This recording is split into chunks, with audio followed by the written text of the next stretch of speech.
Aries, Sun, Moon and Rising, here is your tarot reading for Aries season. If you're expecting me to say for the week ahead, as I normally do, well, there's a reason, and you can check out that reason by looking at the channel update in the video library. But as ever, take what's helpful, leave what isn't. Sorry, Fairfax is going nuts next to me. Take what's helpful, leave what isn't, and as ever, get the messages to fit into your life rather than your life to fit into the messages. And be sure to hit like, subscribe and the notification bell, and leave a emoji or comment down below. And whilst you're there, you can check the pinned comment to see a way to sign up to email notifications to get these Tarotscopes straight to your inbox. Whilst also finding out your sun, moon and rising sign so that you can get a 360 look at what the month ahead might be bringing for you. Fairfax has finally decided to settle down.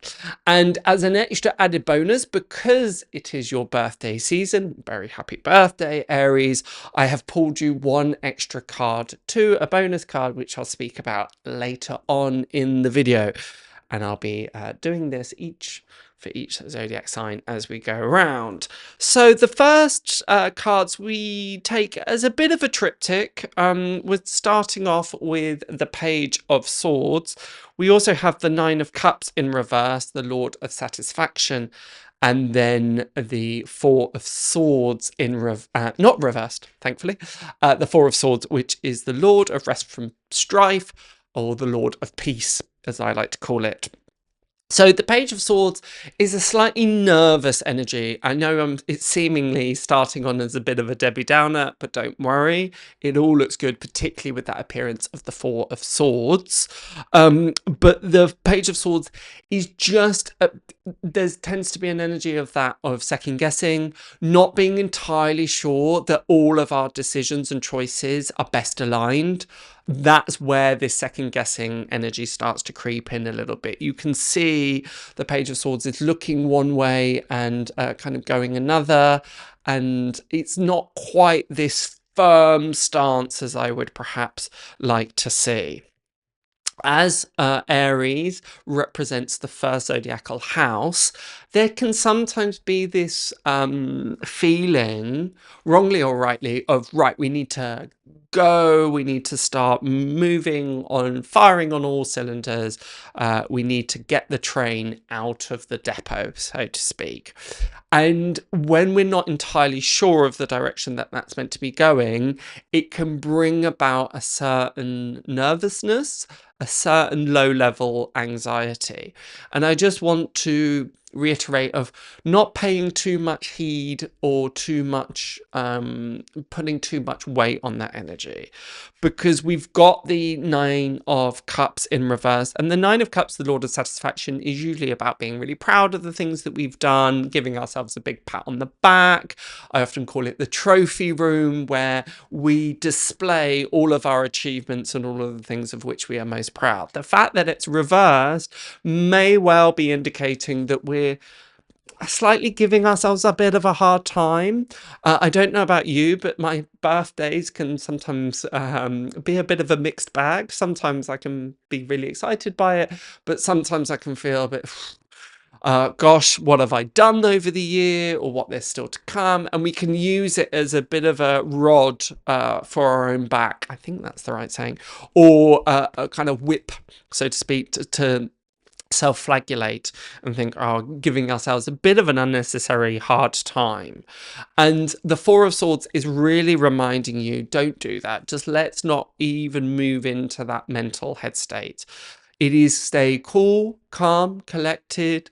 And something that was coming up for a lot of the star signs, particularly Leo and particularly Sagittarius, so mainly the fire signs for the sign of Aries, is this need for stillness, is this need for calm. And in some ways that almost seems a bit contradictory, because you've got fire in fire. So you would think that it would be this kind of this whole fire of energy, of steam, of momentum.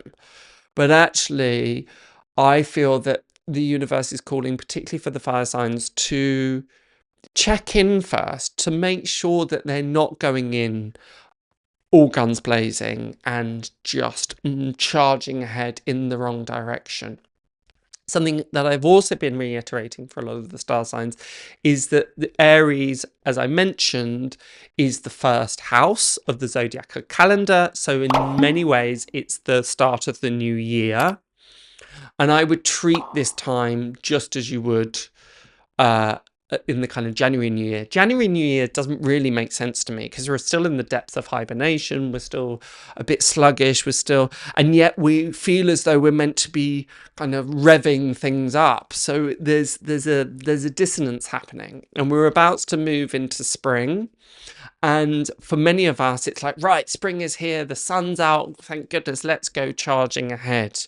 But that isn't actually what's indicated here. What is indicated here is more of a time of integration, reconciliation, and quietude before we then charge ahead. It may very well look very different once we enter into Taurus season. This leads me perfectly. Now, normally I'd leave the bonus card till last, but it works so well with the Four of Swords, and that is the card of nurture. You can just about see it here. And it's the card of Archangel Gabriel. As you nurture a child, you nurture your own inner child. Both activities are important for you right now.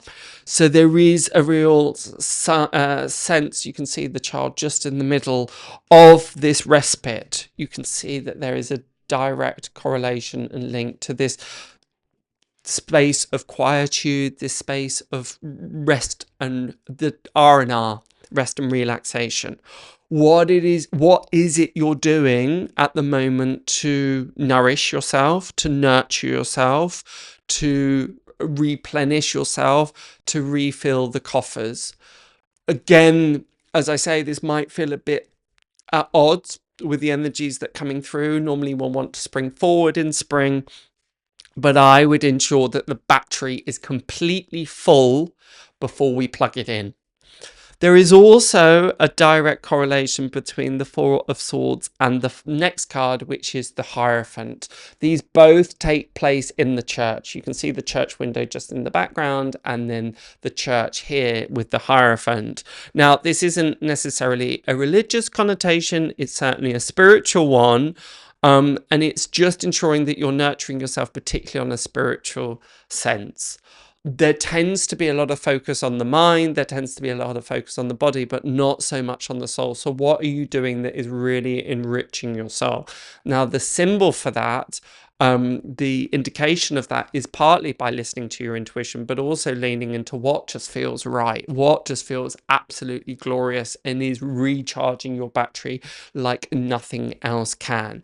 Are we also connecting with our guides? Are we connecting with our angels? Are we connecting with God? In whatever that might look to you, source, the universe, whatever language suits. The Hierophant appeared for Leo as well. So there's a definite overlap, there's a definite call at the moment for fire signs to be cultivating a sense of trust, to be cultivating a connection to the divine. As much as other star signs, particularly the earth signs, were being encouraged to get things moving in a very material sense, in a very in the kind of nitty-gritty of everyday life, the fire signs, for whatever reason, are being able to connect on a higher level. And that is things through meditation, that is through conversations, that's through prayer, that's through connecting with your intuition, whatever that may look like. And one of the best ways or the best environments to do that is through peace and relaxation. And very much this nurture. Sometimes nurture can feel quite self-indulgent. It can feel like, well, hang on a second, I've got loads of other things to be doing. But when we are working with a full battery, everything else often feels much more easeful. The final card that we have for you this season, Aries, is the Knight of Pentacles reversed. It's been showing up a few times. There is certainly this push and pull at the moment between a feeling as though we want to move all guns blazing and this need for stillness, and those things coming in a slight tension. And the Knight of Pentacles is perhaps one of the most stoic and still energies of the deck. The fact that it's in reverse may be indicating that that's not necessarily the most comfortable place to be in, but the most necessary. It also indicates the Knight of Pentacles I see as kind of giving over gifts. You can see that he has the pentacle that he's willing to hand over.